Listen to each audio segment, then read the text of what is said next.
Hi, first grade.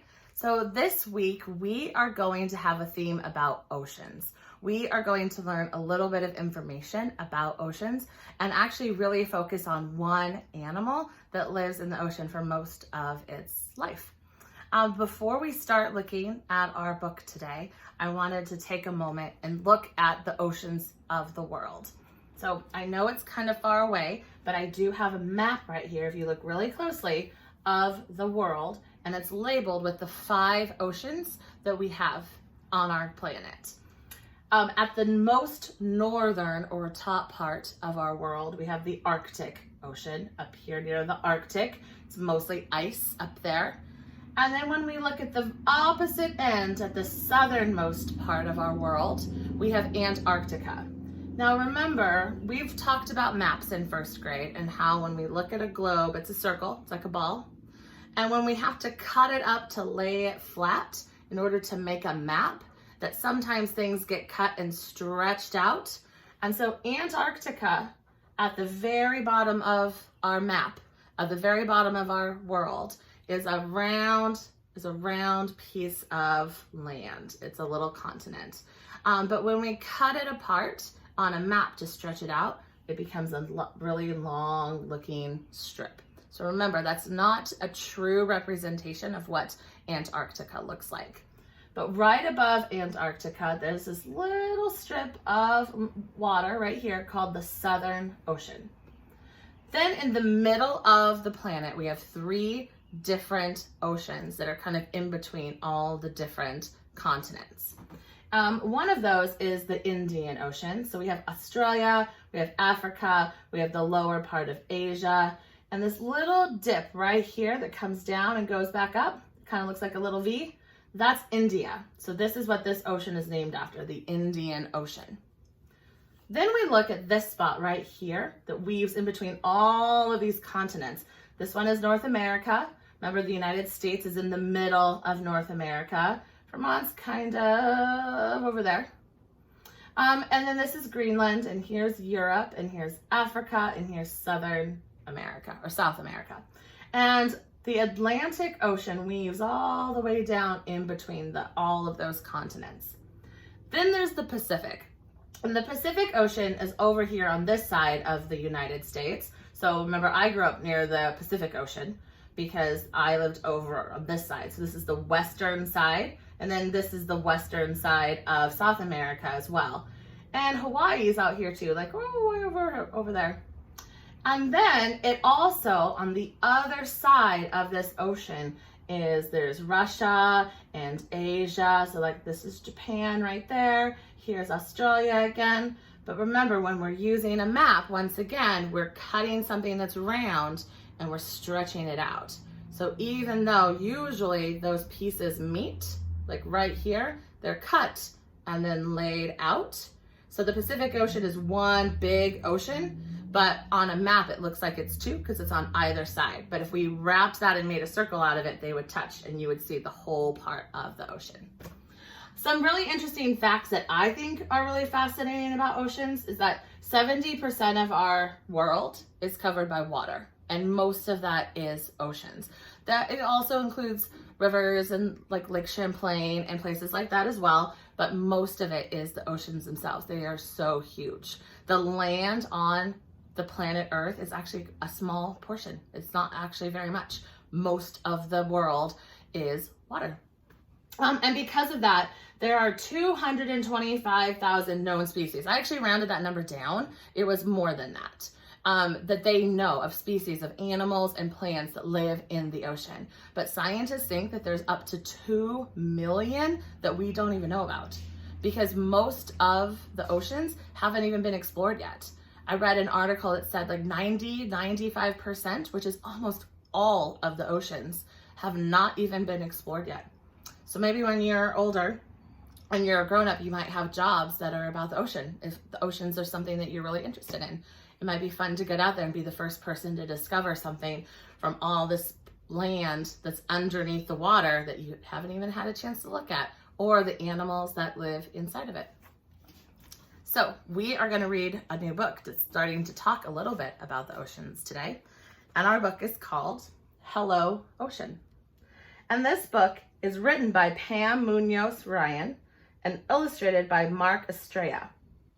And this book is about a girl who spends the day at the beach and uses her 5 senses to describe the ocean and tell about her adventure and her day. And I like this book because it shows how you can use your 5 senses to experience the world around us. So even if you go outside, you're using all of the senses that you have in order to really see and feel and experience a place. And in this book, the girl right here is using her 5 senses to experience the ocean and the beach, which is where the land, of course, meets the water. So we have a few words that we're going to look at today, like always. And my first word is the word chameleon. And the word chameleon means a couple things because it's the name of an animal. A chameleon is a small kind of animal that is really good at hiding itself. It changes color in order to hide. It's one of its adaptations that it has. And so if it's standing on, or if it's sitting on a leaf, for example, it'll start to turn green. And then if it's sitting on a branch of a tree, it'll start to turn brown, and it changes the color of its body in order to blend in to hide from predators. So when we use the word chameleon, when we're writing about things, we're talking about things that change a lot. If something is a chameleon, in this case, the ocean, is that it changes a lot. And I forgot to put a place on here for my words, so I'll just put them up here at the top. And my next word is the word embrace.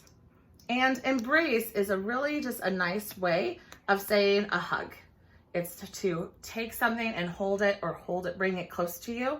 And so the best way to describe that to me is a hug, to take something and pull it in close. Embrace. And my last word that I have today is the word fragrant. And fragrant means how something smells. We usually use it in a positive way, meaning so in a good way. When we say something is fragrant, I might talk about flowers. I have a lily bush outside my apartment that's starting to bloom. And I would say that that is really fragrant because it smells so nice, so nice. We could use it to mean things that don't smell so good too. I mean, it could go either way because really we're just talking about things and how they smell. All right, so there are our 3 words, and we are going to look for those in our book, Hello Ocean.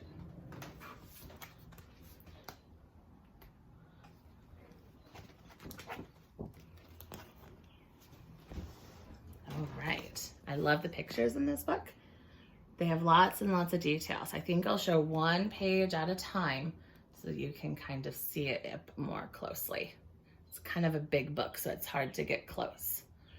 Hello, ocean, my old best friend. I'm here with the 5 of me again. And there's the ocean waves, and we have maybe a gull. I see the ocean, gray, green, blue, a chameleon, always changing hue.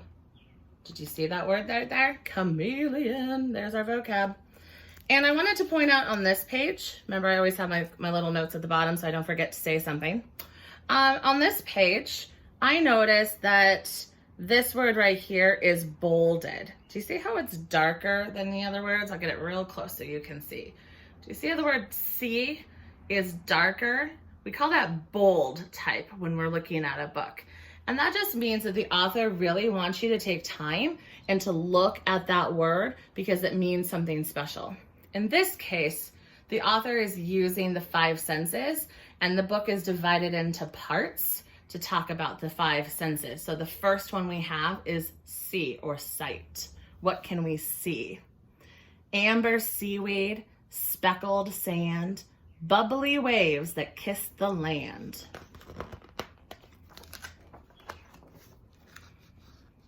Wide open water before my eyes, reflected in a bowl of skies. Look how sunny it is outside. Like she's even squinting a little bit because it's so sunny, and she's having all of those reflections in her eyes. See her eyeballs? She's really looking at everything that she can see out there across the ocean. Glistening tide pools and secret nooks. I love the way the ocean looks. So here are tide pools. So if you've ever been to a beach that has tide pools, when the water goes out because of the tide, sometimes there are these little puddles that are left behind, and they're just full of tons of little ocean creatures like sea anemones, sometimes urchins or sea stars. You see all kinds of animals. I hear the ocean. So this one's changing to a different sense. I hear the ocean, a lion's roar, crashing rumors toward the shore. If you've been to the ocean when there's really big waves out there, it really does sound like a roar. It's this really deep, deep rolling sound. Water shushing and rushing in, then whispering back to the sea again. If you stand in the water, and it goes in and then it goes back out. Froggy songs from distant boats, gentle clings from bobbing floats. So we have some boats out here in the ocean, way, way offshore. And we have some buoys. Those kind of help show boats where the sea line or where the water, not the water, I'm sorry, where the land is getting shallower, where it's not really safe to take their boats. And they make a kind of a rocking bell sound. Skreek. I like that word, skreek. Say skreek of gulls calling down. It does sound like a seagull, actually. I love the way the ocean sounds. Oh, we have a new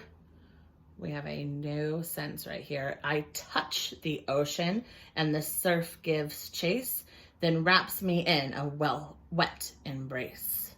There's another word, embrace. I touch the ocean and it gives chase, then wraps me in a warm embrace. What do you think she's talking about right there? I'm going to give you a moment to think. She touches the ocean and the surf, that's another word for the water as it comes into the shore, gives chase, so it's chasing her, and then it wraps me in a warm embrace, a wet embrace. I personally think that that means that she's running out toward the water as it recedes, and then it pops back in, because when you're at the ocean, the water goes in, out, and it goes back in, and it goes out, and it comes back in, and it comes back in, and it wraps around you. And that's the embrace. Pulling, pushing, the restless sea repeats the same refrain to me. It goes out and in and out and in. Disclaimer, friends, because it's summer, we don't go out into the ocean unless we're a really strong swimmer, okay? You're not gonna be that girl unless you're a really good swimmer, deal? That makes me a little nervous. But it looks amazing. So if you're a strong swimmer and know how to swim out there, then it could be a really fascinating and exciting experience. Waves that pounce in rowdy play, tide that tickles when splashing spray. Squishy, sandy, soggy ground, slippery seaweed that wraps around. Oops. Sudden breezes that make me squeal. I love the way the ocean feels. We can see her up close, playing with the sand. I smell the ocean, a new sense. The fresh salt wind, wafting lotions from suntan skin. Suntan lotion and sunscreen have very, very distinct smells, don't they? They smell, to me, they smell like summer because they're really something I only use in the summer. And also at the beach, There's a really specific smell. We talk about how it smells salty. Sometimes that word is briny that we use, almost like a slightly pickly smell, salty smell of the ocean.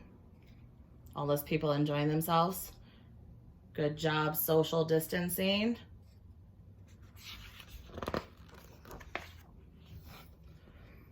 Aromas from some ancient tale disclose their news when I inhale. Reeky fish from waters deep. Look, this guy's fishing and there's a fish inside that bucket. Fragrant ore from holes dug deep.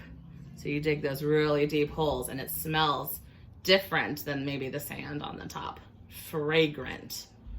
How is that going to change its smell? Drying kelp and musty shells. I love the way the ocean smells. We got a sand dollar. Those are really tricky to find intact like that. And we got lots of kelp. And look what she does in this page. I'm going to give you a minute to look at all the details here. It's pretty awesome. What did she do? First, where's her body? And then look how she's decorated. I love it. Have you ever been buried at the beach before? I taste, so a different sense. I taste the ocean and wonder why it tastes like tears I sometimes cry. So what do our tears and the ocean have in common? Why is it that they taste a little bit alike? Do you know why? I'm going to give you a moment to think about that. Sandy grains in a salty drink. The oceans are salt water. That means they are salty. They have lots of salt in them. It's actually not very safe to drink ocean water because it's very salty and it actually makes you more thirsty. So don't drink salt water in the ocean. If you're thirsty, it will make you more thirsty in the end. And that is why they taste, why it's salty. Tasting is because of all the salt. And when we cry, our tears actually have salt in them as well. That's something we could look up why, because I actually don't know the answer to that. Oh, I'm going to go back because the rhyme is on the back page, so I want to make sure. So we have sandy grains in a salty drink are best for fish and whales, I think. Yeah, good for fish, not for people. I love that picture with the big giant wave behind her. I love it. I lick the drops still on my face. I love the way the ocean tastes.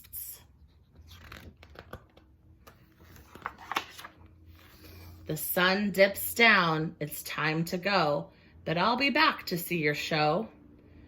To hear your stories you have to spin, taste your flavors once again. Take deep sniffs of briny air and feel the treasures you have to share. Goodbye, ocean, my old best friend.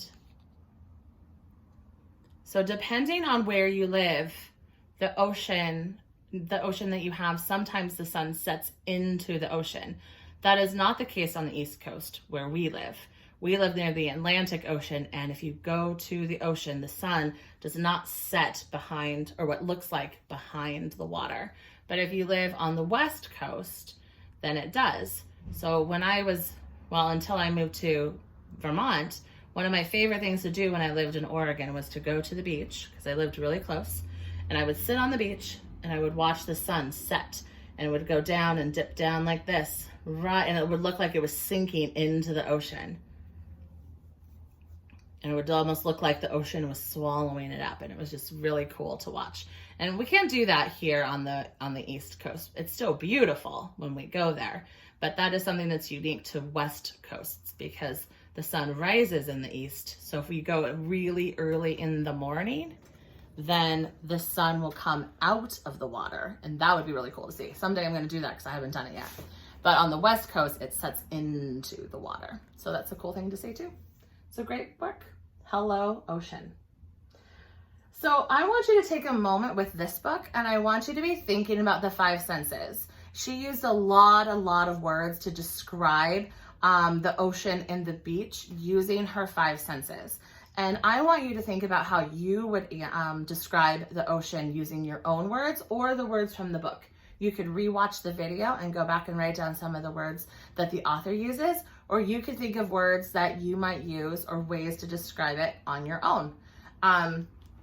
So I have a chart in Seesaw and in the packet that kind of looks like this, and it has the word down the side. It says see, hear, touch, smell, and taste. And I just want you to write a couple things on each one in each section of how you can describe the ocean using words. So what words could I use to describe the ocean using just my sight? What do I see? What do I see? And if I look back in the book, let's go back to the beginning. She says, I see the ocean, gray, green, blue. A chameleon, always changing hue. Ooh, I was able to read that backwards. So I could use the words gray, green, blue, because those are colors that I can see with my eyeballs. Amber seaweed, speckled, sand speckled, that's a really good word to use. Bubbly waves that kiss the land. I could say bubbly water. Bubbly is a way to describe the ocean at times. And so I want you to think about the words that you might use. If you've been to the ocean yourself, you could be thinking in your brain, like, what could I use to describe my experiences when I was at the ocean? So I can't wait to see what you are going to say. I'll see you next time.